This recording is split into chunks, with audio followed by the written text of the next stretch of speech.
सर्व पाणी टाकून मिक्स करू मस्तपैकी कणिक. असं कणिक झालं तयार. आता मग त्यानंतर लाटून घ्यायने मस्तपैकी वड्या तयार करू.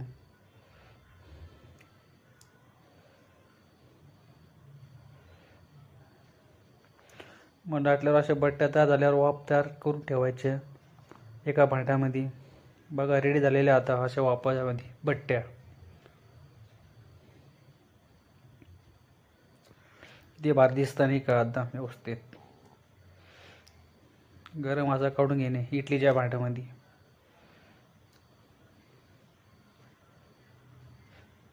त्यानंतर मग सगळे बट्ट्या कापून गरम तेलामध्ये फ्राय करणे व्यवस्थित नाही का. अशा कुरकुरीत दिसतात मस्तपैकी बट्ट्या.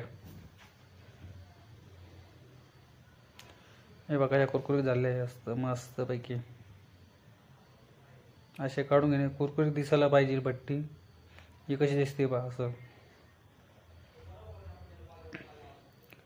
मग त्यानंतर रेसिपी करायची. वरण करायचं, परत मिरचीची भाजी करायची.